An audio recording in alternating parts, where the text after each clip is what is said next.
welcome everyone who's tuning in to the first Asia Brewers Network talk of 2021. It's really exciting to be launching our first webinar / podcast of the year. My name is Oliver Woods, and I will be your host today.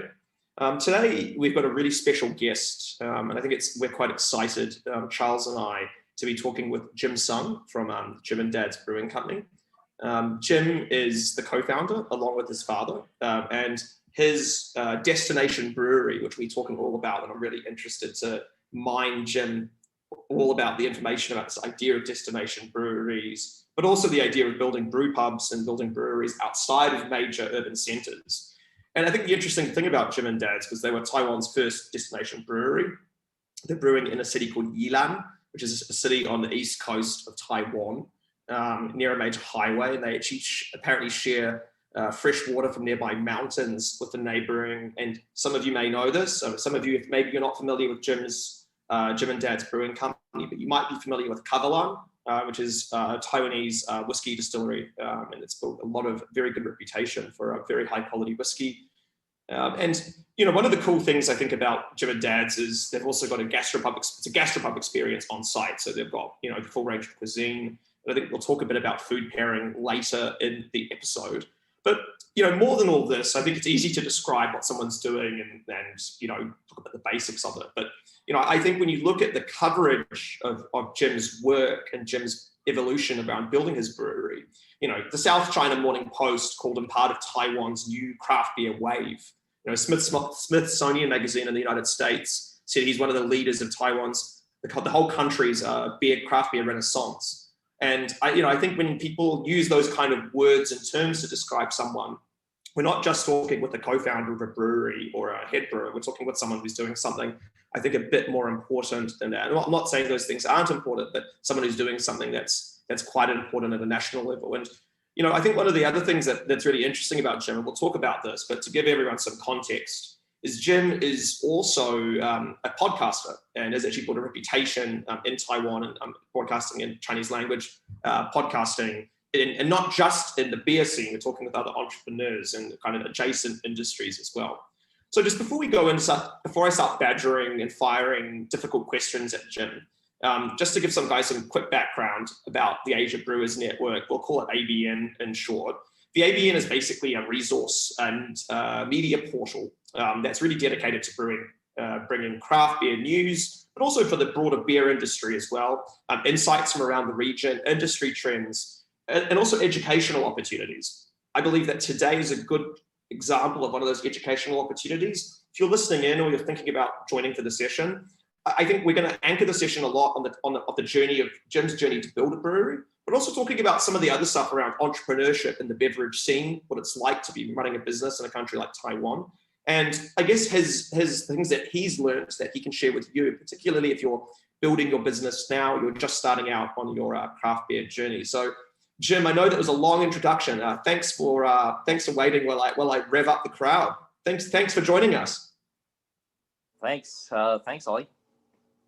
So Jim, look, I mean, I gave the audience a very brief rundown of the brewery, but people are signing in, signing out. Maybe tell us a bit about yourself. Tell us a bit about, you know, how did you get started in beer? What was how did your journey begin? Right. So, hi everybody. My name's Jim. So, back in, I went to school in the States for high school and college back in the 2005 through 12, and when I was there, I was studying in California, and back then, craft beer was beginning to enter into supermarkets like Safeway or places like that.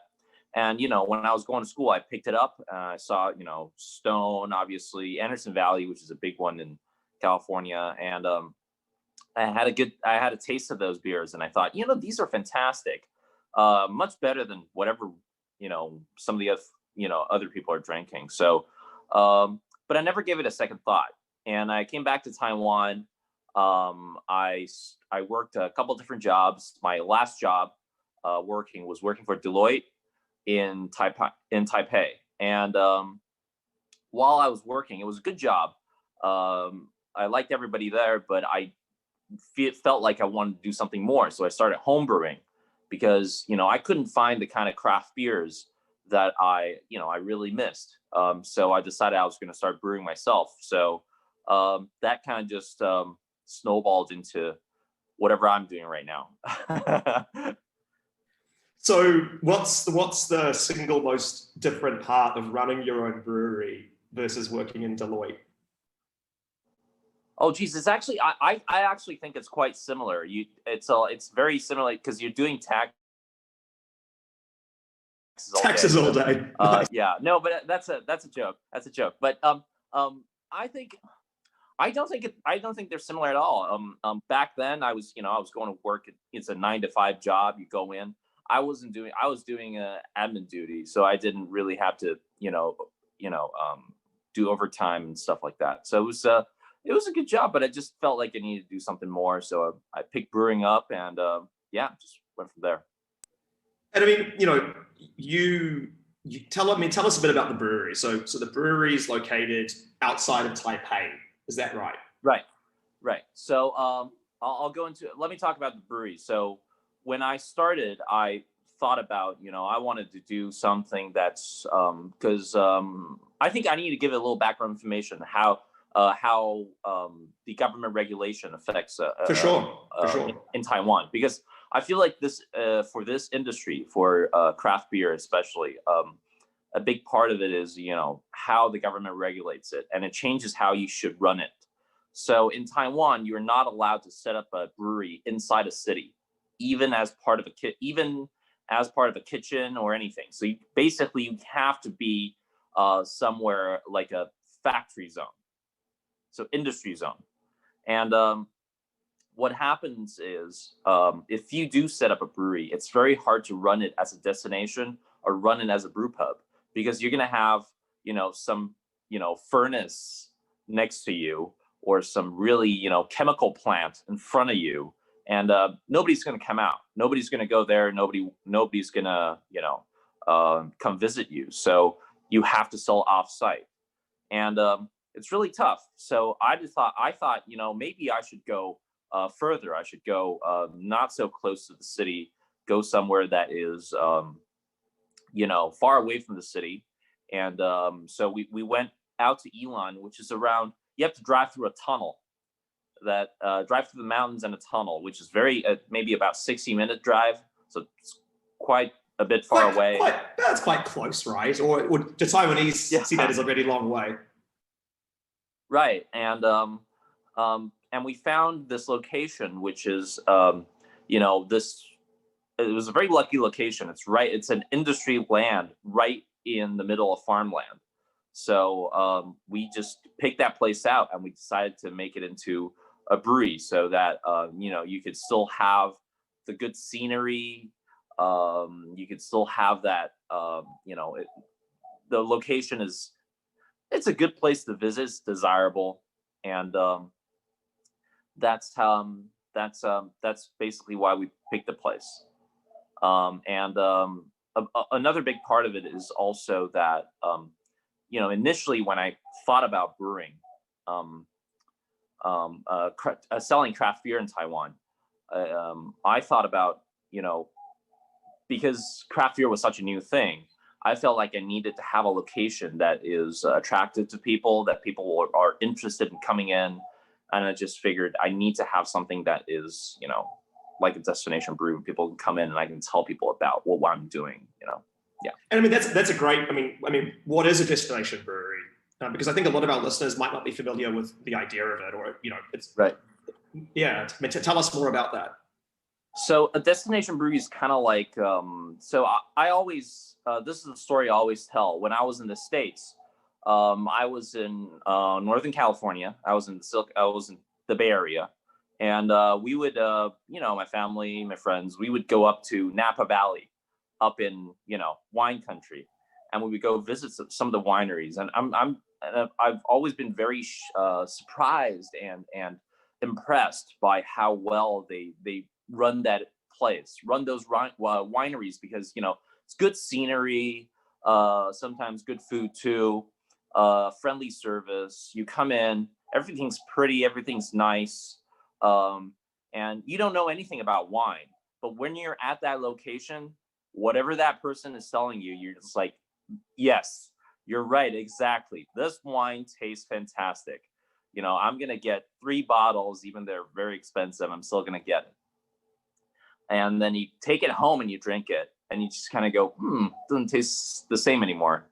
Because in a way, that whole place, that winery, is a destination where you indoctrinate people. They come in, and they're impressed by everything, and their minds are open. So when you tell them, the service people, the salespeople, they tell you about their products, you are more impressed. And that is how I felt, how I wanted to sell craft beer in Taiwan, because nobody knew what we were doing. Everybody only knew, the big commercial beers. And our beers are more expensive than commercial beers. So I felt like by how much? By how much? Let's say, because so the Taiwan government owns one, Taiwan Tobacco and Liquor Corporation. So they own one. That one we're probably like 3 times more expensive than that one. But compared to like imports, like common imports in Asia, like Asahi, Kirin, or Heineken, compared to that, we're twice more expensive. Okay. I mean, I guess that won't be alien to anyone listening. Any of our listeners in some markets, like for instance in Malaysia, it's quite similar. I think quite similar cost differentials. Singapore, India as well. And I felt like it was we were in a very similar situation as the wineries I visited. They were trying to sell. You're trying to introduce a more premium product to customers who aren't familiar with it. So I felt like if you have the stage for it, you have a show. I always compare it to kind of a show. So you have the stage for it. People come in and you can give them a nice show, and I think people are generally impressed with it, and it's easier to tell a story too. So and that's basically my idea, and that's why I picked. So Destination Brewery kind of is like that. I think that's a good comparison.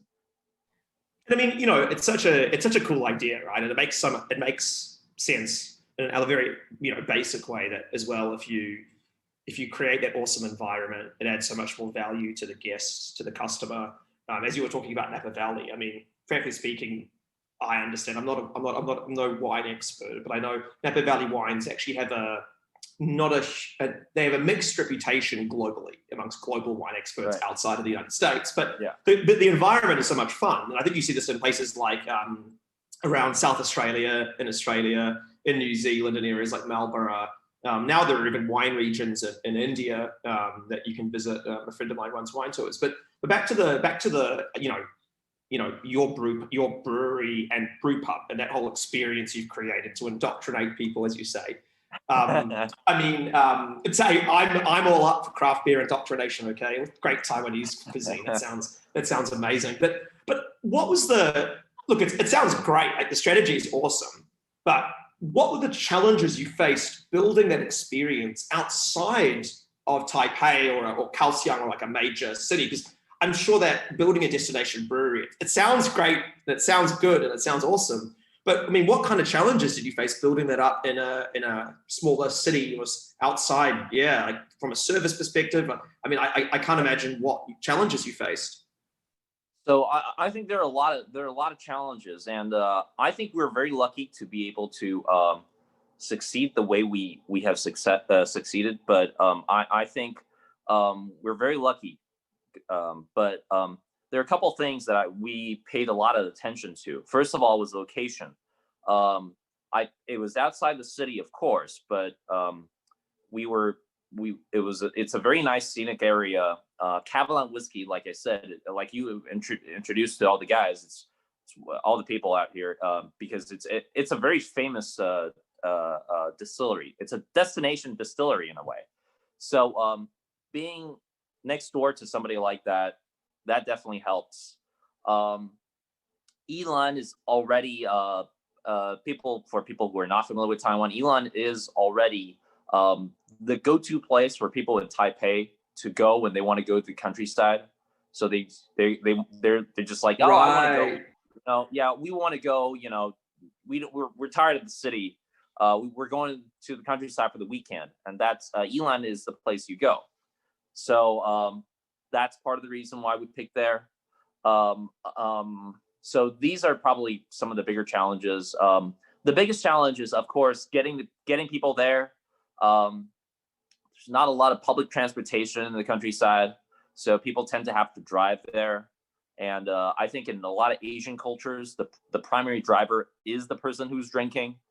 So that's a big challenge. You have to be able to balance that and have make sure you. So we have breathalyzers at our brewery just to make sure that everybody. Wait, hold up. You have breathalyzers? Yeah, one of the handheld one. So in case anybody is worried whether or not they're able to drive or not. So we have one. Yeah, a lot of it is that people tend to, so it's kind of like, again, the winery comparison. People tend to taste more at the brewery and take out, but if they do want to drink, they buy bottles or they get a case of it. So that's the sales is on-site drinking is not, you don't get that much on-site drinking when you do a destination brewery. Okay, that's interesting. That's really interesting. At least in my experience. Yeah. Because I would think it's the opposite. I would have thought that actually, I mean, I know, I've done my due diligence on you guys, but generally I would have thought that actually that would be where you'd want to drive. But is it more like the taste, the pub is more, the tasting room acts as like the tasting room in a very literal sense. I guess people try a little bit, eat, and then buy the cases. I think it's a good point you're making, and I think there's a difference. There are two kinds of customers. There are people who are already familiar with craft beer, who are already sold on the idea. These are the people who will get a bus. They would get a taxi, come on out, get drunk, get wasted on craft beer, eat food, play. We have foosball tables. We have one of those cornholes, which is basically like you got little things. Nice. It's yard games. That's awesome. People will do that. There are people like that. They'll do the whole tour. They'll do the whole thing. These people tend not to buy that many bottles. But I'm trying. The reason why I opened this place is I wanted to, even if I open a brewery in a fucking sorry, I can't swear here. You can swear on here. No, there's swearing is completely allowed. Yeah. Yeah. If I was in an industrial zone, in the midst of a lot of factories, craft beer fans will come out. But the reason why I chose to be somewhere like this is I wanted to get a lot more locals. I think the big problem for many breweries when they open is, everybody's marketing to the same crowd. Everybody's going for that craft beer drinking crowd. And that crowd is, there's only that many people. So I wanted to get it out there to, ordinary, people in Taiwan, introduce craft beer to them. So a big part of it is, having that experience. And these kind of people, when they come in, they don't know what craft beer is. And they didn't come here prepared to drink. So they can't really drink that much.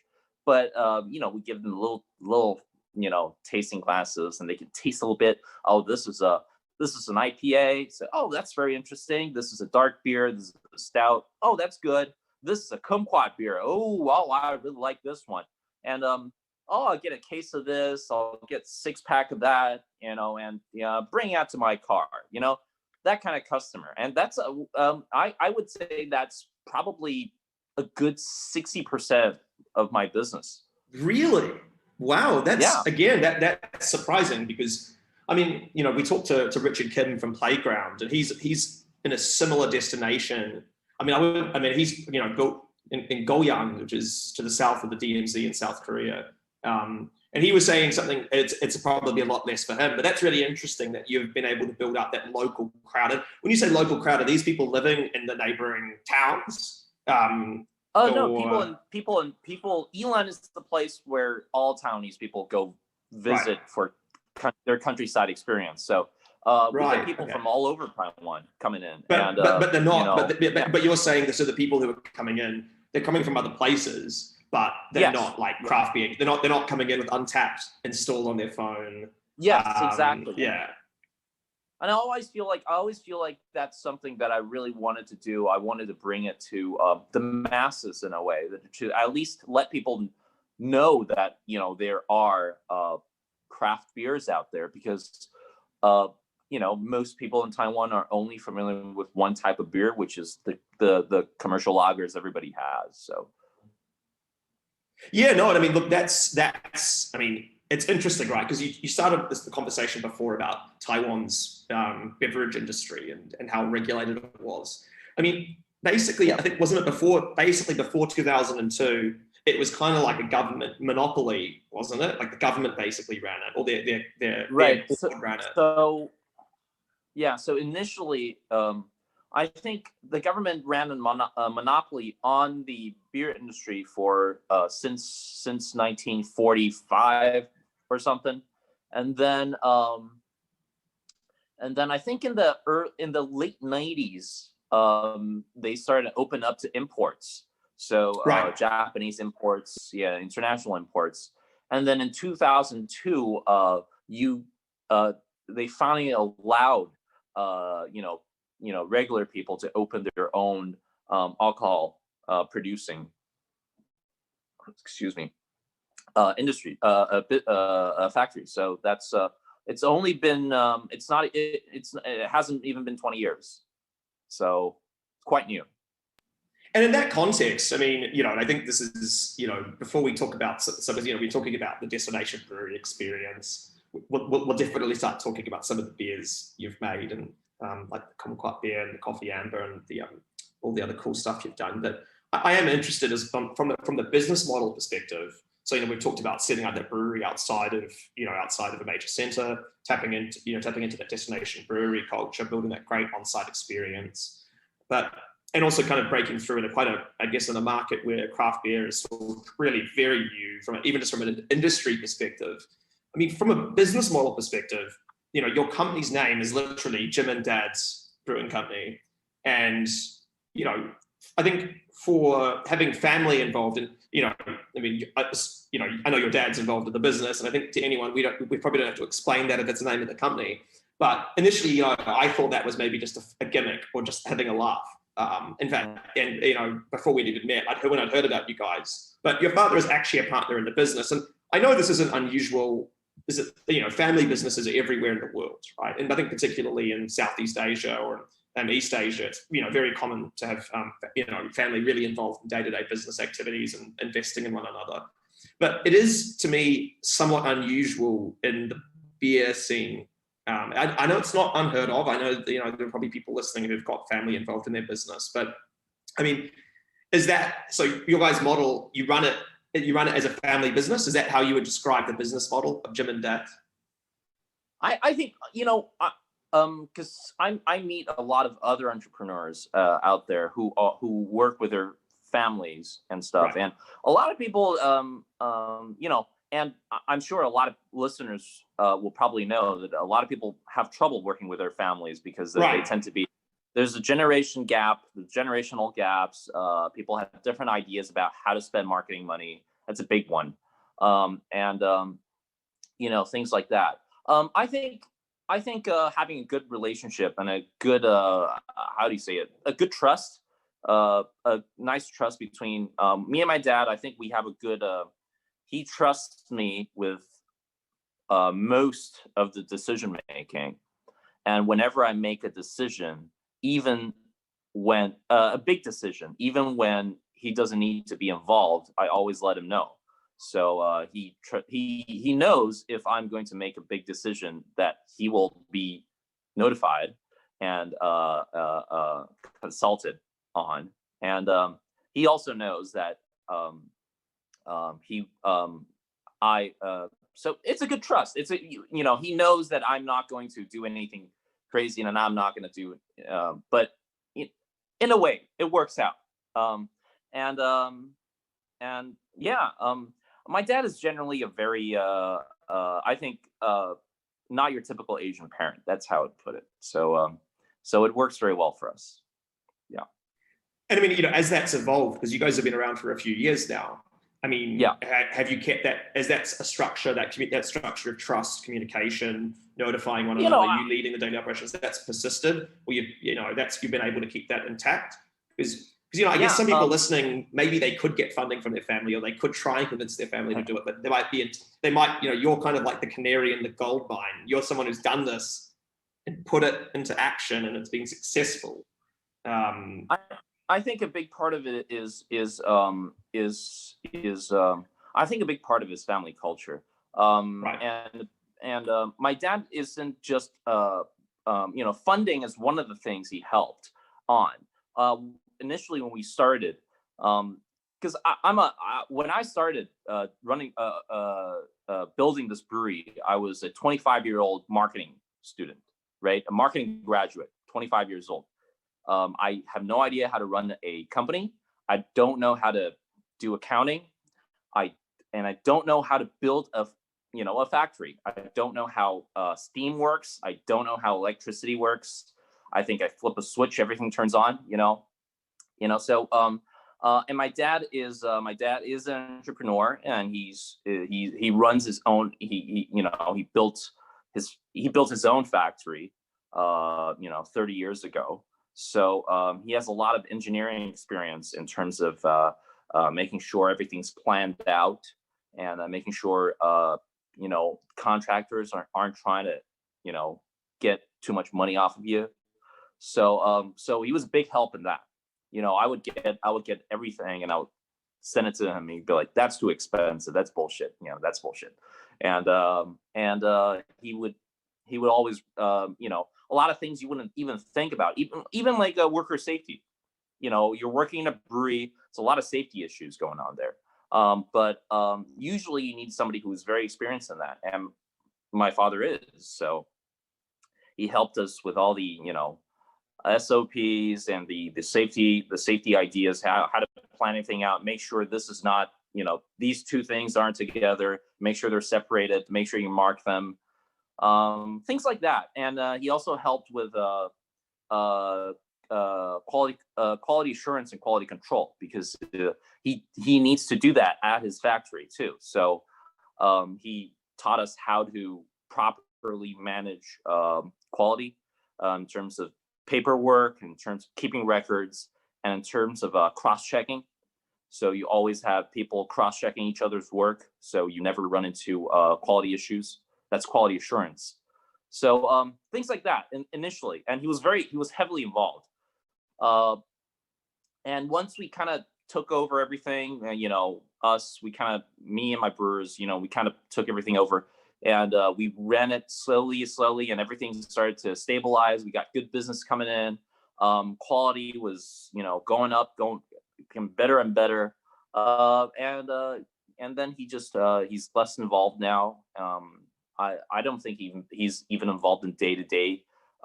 He's not involved in day-to-day business anymore. Maybe checks up on us maybe once a month.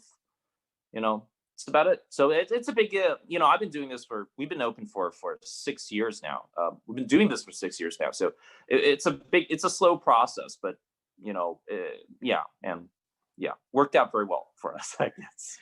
No, it's really interesting, because it's such a different way to do it right now, to do it in this way, or at least how you've described it. Because I think two things stand out to me, right? One is your journey has been, by getting, your dad involved. As you said, it's not really just a financing thing. I mean, that's one thing, but it's actually using his experience to actually temper out, you being relatively inexperienced in some areas, like, quality control. I mean, I think there's nothing to be ashamed about, to admit that even in the brewing industry, a lot of people are specialists in one area, but if you're trying to build an integrated brewing operation, it's like you have to be super experienced in multiple areas.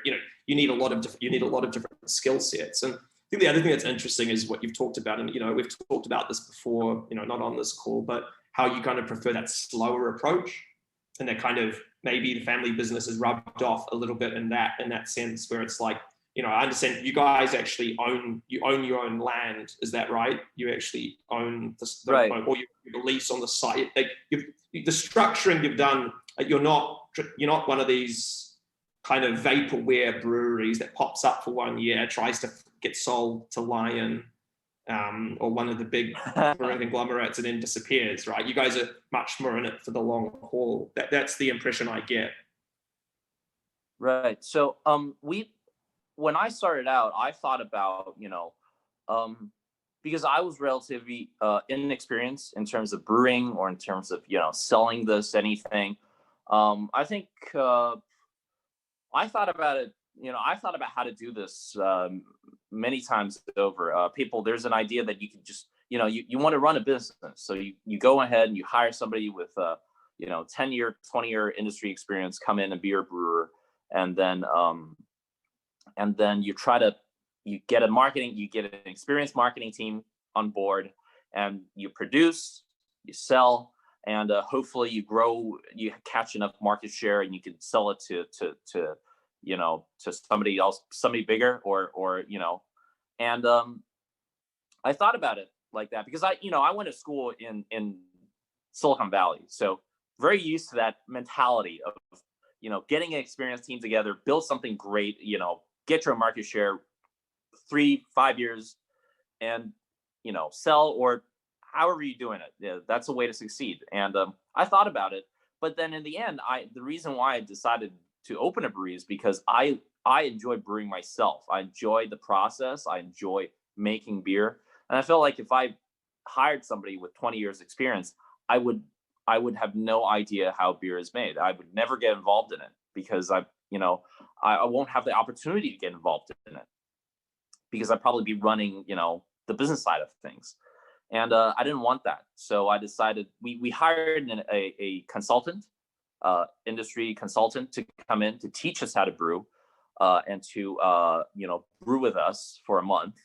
But and then we just ran everything ourselves. And big part of that that helped out for me and from my dad's perspective is the side is the quality control, because I guess that's something that probably one of the hardest things to learn if you don't have any experience. Yeah. I mean, do you think that focus on quality control, is that what's kept you guys ticking through during COVID as well? I mean, because there's a lot of craft beer available in Taiwan. I know you guys also distribute, right? You're not only selling on site. Yeah. I mean, has that? Do you think the quality has been one of the things that's been keeping you ticking along? I mean, have you guys been able to get return customers, for instance, in the last 6 months, or people discovering it, or have you had just kind of? Yeah, I'm kind of curious as well how you've navigated with your business model, how that's kind of survived contact with the enemy during COVID. Right. So I'll answer that in two parts. So first part is quality. I think quality matters a lot. Marketing obviously matters a lot too, but I always feel like this is something I always talk about because in my podcast I talk a lot about entrepreneurship. And I think whenever you start a business, you need to have very good fundamentals, and all your marketing and all your advertisement, all your distribution should be based off a good, solid foundation of experience, of work, of quality. And I think when I started out, I didn't spend that much time on marketing and sales. I spent it more on quality. I want to make sure that what beers we're brewing are up to par, up to standard every batch, and are consistent. And and then we don't make any kind of crazy mistakes. So that really helped us.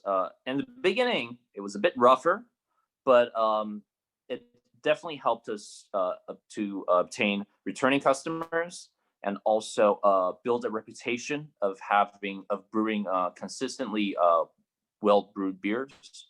So that pays off slowly. That doesn't pay off in 2 or 3 years. That pays off long into the much later. And we've been open for 5 years now. And last year, I'm sure a lot of people were hit very bad by COVID. Last year, well, luckily Taiwan is one of the few places that didn't have a bad outbreak. So the June, July, and August of last year were our best months in terms of sales revenue since we opened. Wow, that's going to shock a lot of people listening. Yeah. So, why? How were you guys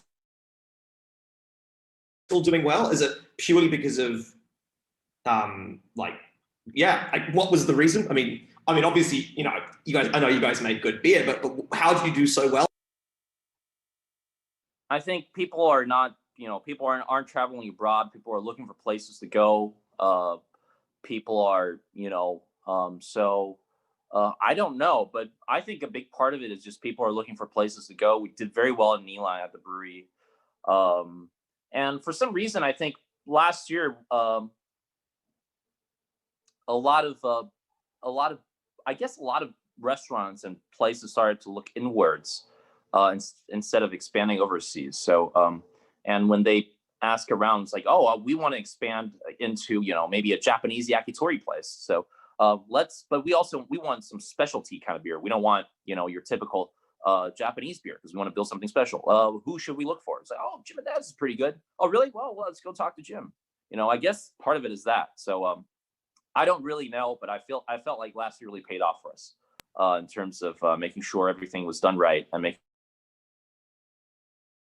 sure that our destination place was well kept. Speaking of doing things right, and the example you gave about breaking into, for instance, yakitori restaurants is an awesome one to lead into the last part of our talk today, which is always my favorite part, which is talking about the beer, but also talking about the food as well. But I mean, we've talked a lot about your business, and I think people listening, I really wanted to talk a lot because I think you're a really solid voice and a really interesting voice on entrepreneurship in the food and beverage scene, and I think that's something. But let's not that obscure the fact you're also the head brewer and you're also making fit beer and food. I mean, when you launched, what was the vision you had for the kind of beer you wanted to produce, and how has that evolved since then? I think you mean the types of beers, right? Yeah, I mean, I guess for instance, I know that you guys brew, for instance, one of the things you've done is have taken a very local kind of provenance-based approach, where you've taken, for instance, worked with local baristas to make your coffee amber ale, the kumquats, the fact that you've got such pure water, the styles of beer, but also I guess your kind of beverage strategy or your ranging strategy. Like, what were you looking to create? Like, is it a uniquely Taiwanese experience? Yeah, I'm really curious to hear your thinking on your vision for the actual beer. Right. So it's been 5 years, and I think our vision of what kind of beers we're brewing have changed, along the way. So initially, because I learned my brewing, I got involved in craft beer back in the States, and our brewing consultant is American as well. So we initially set out to brew, IPAs, pale ales, amber ales, very typical, your typical American fare. And, but I started to, we were getting good customers. We were getting people who were excited about it. But like I said, I think when I brew something like that, I'm getting the same crowd, the same craft beer crowd. So, I thought about, since we're located in we're located in countryside, there's farms around us. Let's find something around us that we can add to the beer and we can tell a better story. And a big part of craft beer is also brewing it locally. And I thought about it and I felt, I think, I'm not sure about, I'm sure maybe in Japan or Korea, they can grow hops or they can grow some sort of, barley malt or anything. But in Taiwan, it's very hot. There are no local malts. There's no local hops. So we felt like we had to introduce some other local ingredients too. So to tell a better story, like I said. So kumquat is one of the biggest fruits grown in our region. So we just we went to the villagers and just said, where's, can I buy some of this?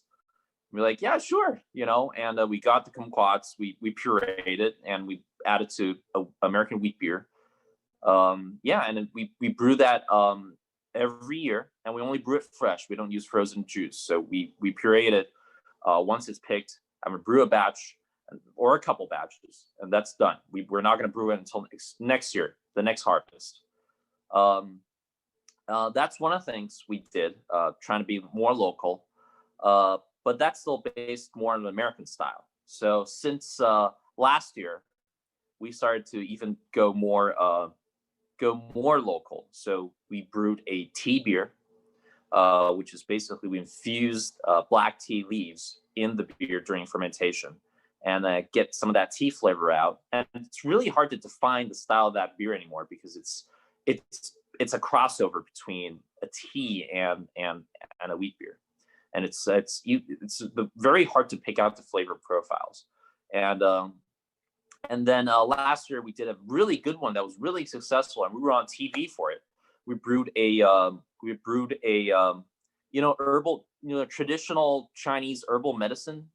So we had ginseng and dried longan fruits and bunch of herbal medicine, like a herbal remedy beer, and that did very well, surprisingly well, and it got a lot of attention because people were. It's such a local thing. Nobody else. I don't think a lot of people understand how Chinese herbal medicine is such a big thing in our culture, but it's so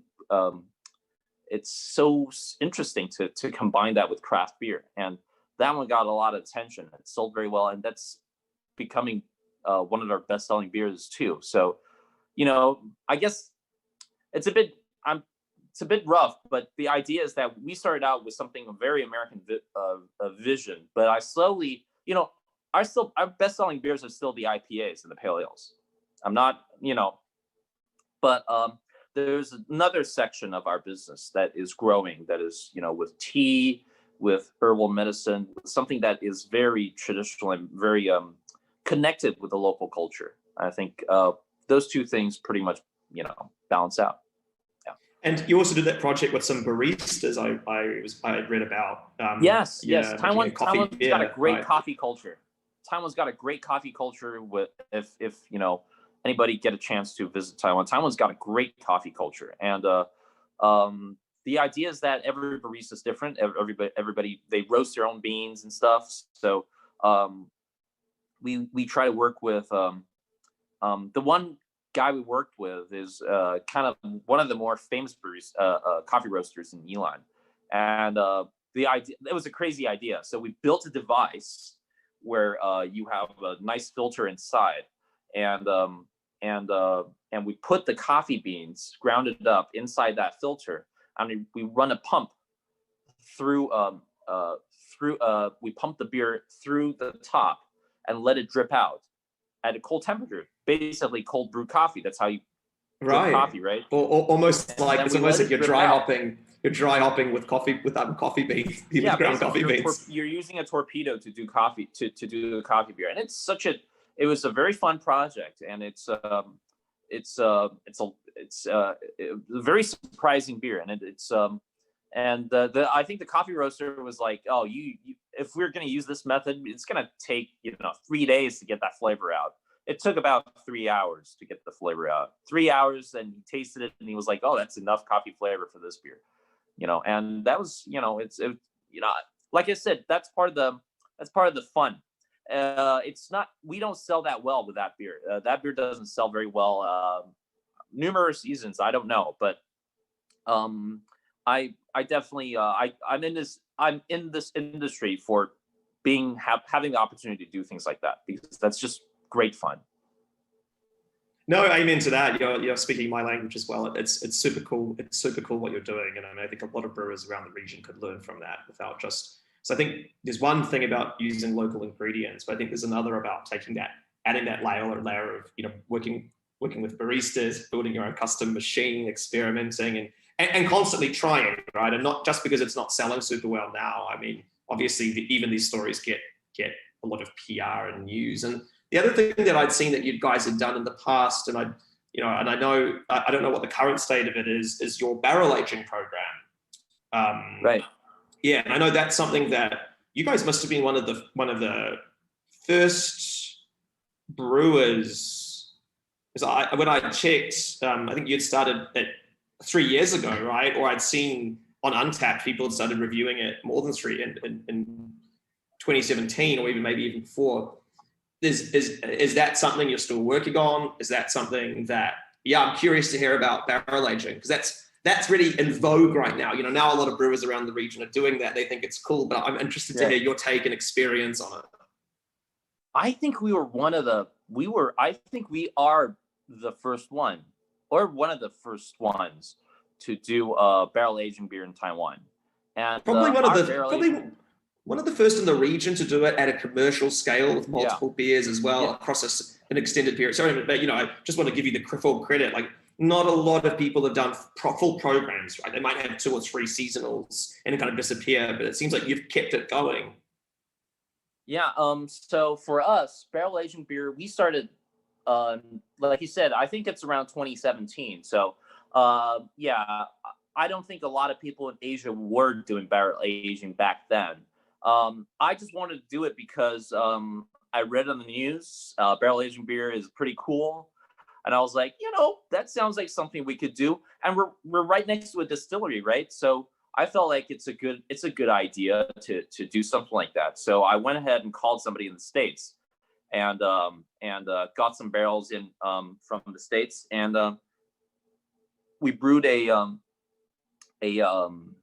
imperial red ale. So we brewed it to high ABV, but we didn't make a dark one because I don't. Everybody does a barrel aged stout.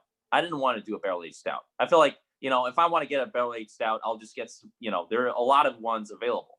But red ales, it's not that common. So I went ahead and did that, and we never looked back. Our barrel aged beers, I can say for certain, is the best selling barrel aged beer in Taiwan.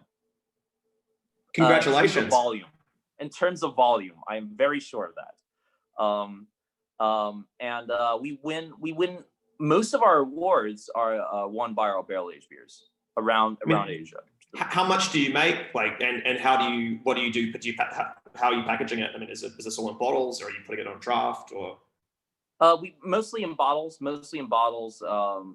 make about 6,000 bottles a batch.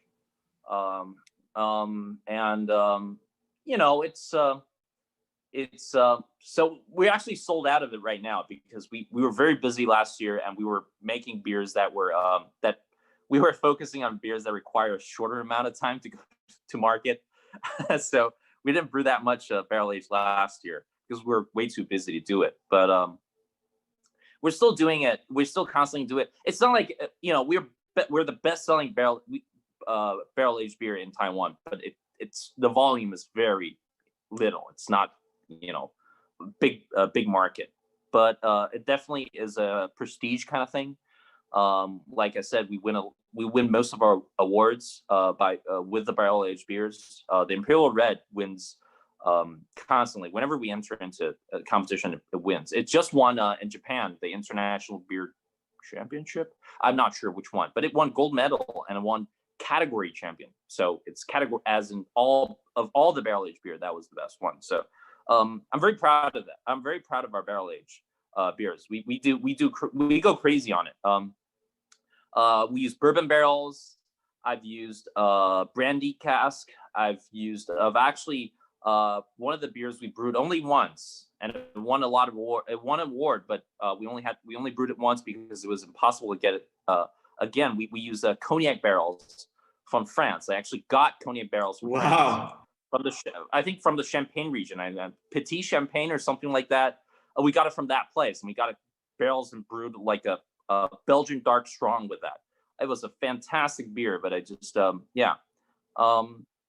so that's something we're very proud of. We do a lot of that, and we're very proud of it.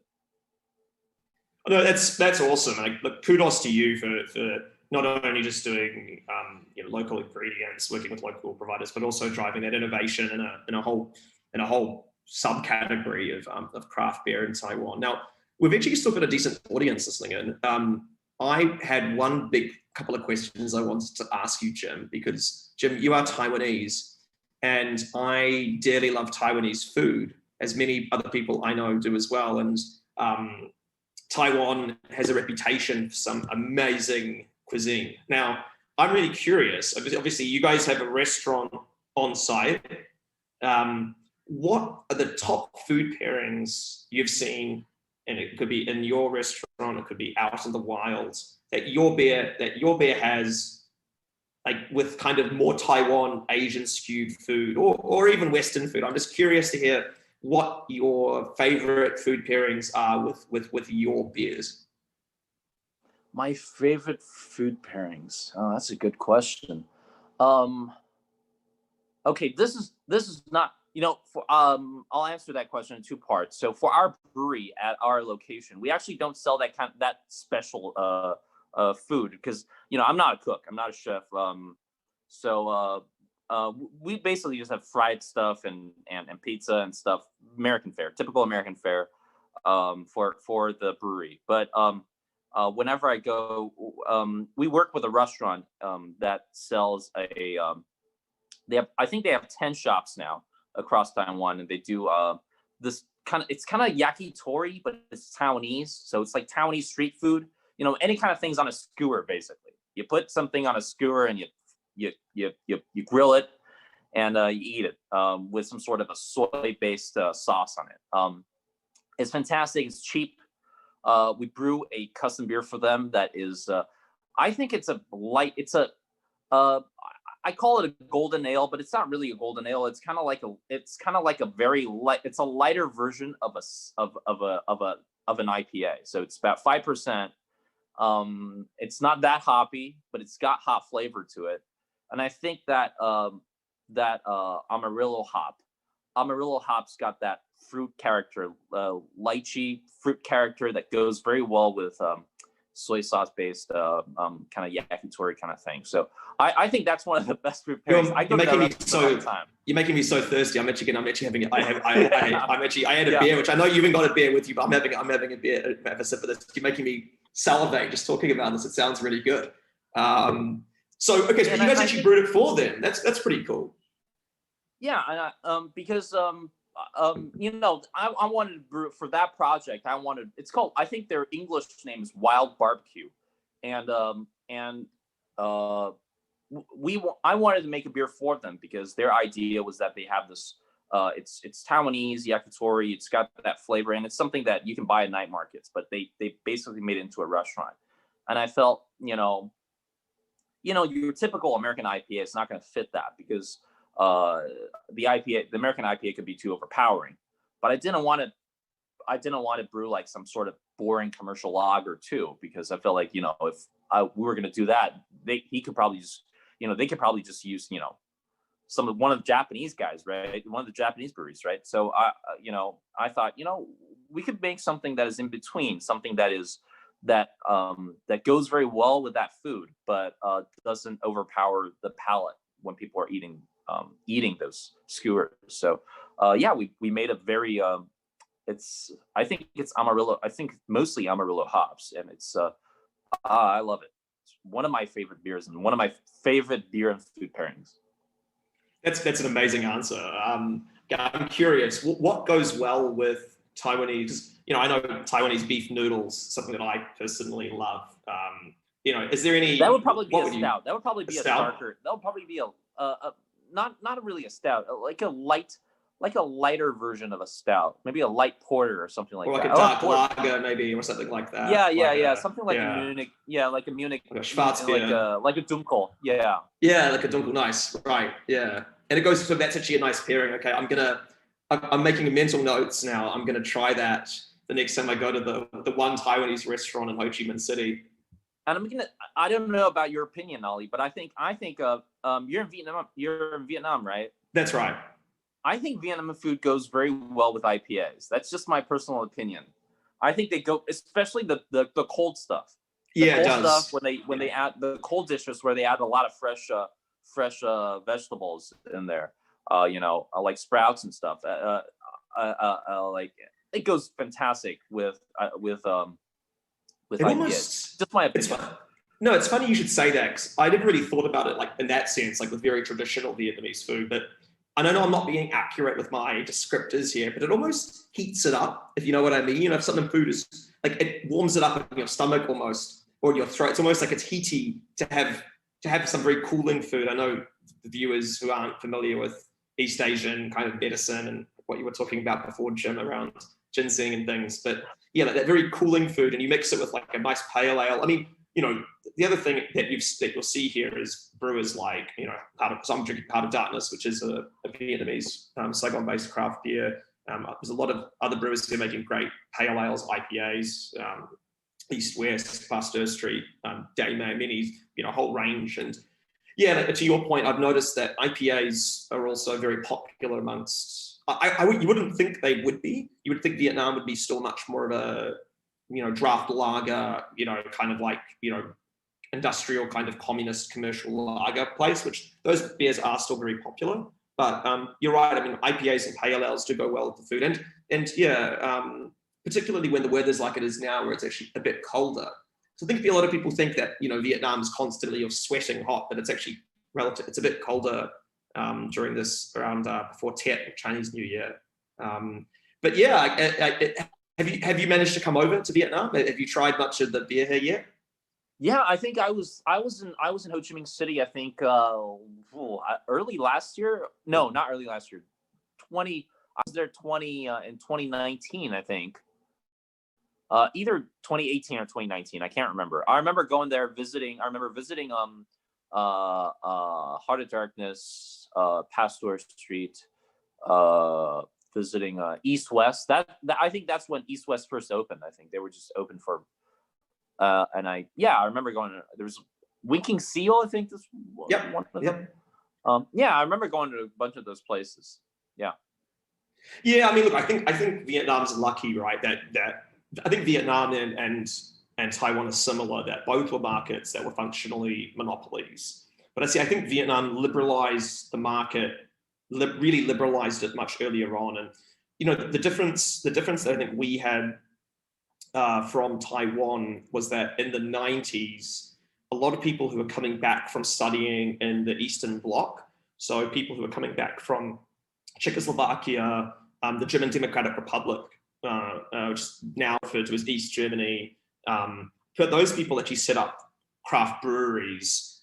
Now, these days, again, I might get brickbats for saying that, because a lot of people don't classify them as craft breweries, because they're making, essentially making pilsners. But the funny thing is, those places have actually persisted, and funnily enough, there's a brewery in downtown Saigon. It's called Hoa Vien, and it actually doubles as the Czech consulate. So the brew pub is actually the Czech consulate, and it's amazing. Yeah, it's bizarre. It looks like something out of like it's all wood, and the food's not amazing, but the beer is. I mean, I like the beer. It's cheap and good, pilsner. But look, I digress. Obviously, we're here to talk about Taiwan, but I also realize our time is nearly up. But Jim, one last thing before we tune out. So there's a few people who are listening who I know are Mandarin speakers, and who would actually be interested in your podcast. Maybe could you tell us a quick bit about, before we wrap up? I'm really curious just to hear, what you've been doing with the podcast and what your plans are for it this year. Right. So I started doing this podcast early last year, because, with COVID, everybody thought about, everybody was going to be staying indoors, and podcast was going straight up. So I'm an avid podcast listener myself. And I thought, you know what? I think I could start a podcast, because I've been running a business and brewing beer for 6 years. I know a lot of friends who are entrepreneurs, because I know a lot of restaurant owners. I know most of the craft brewers here in Taiwan, and all of them are entrepreneurs. I'm a big fan of talking about entrepreneurship because, like I said, I went to school in Silicon Valley. I'm very interested in that culture, even with tech. And so I decided that I could do a podcast. I'm going to interview all the guys I know, all the business owners I know. And we don't necessarily sell people on craft beer. We basically just have a chat and we talk a bit about, how you start a business, how,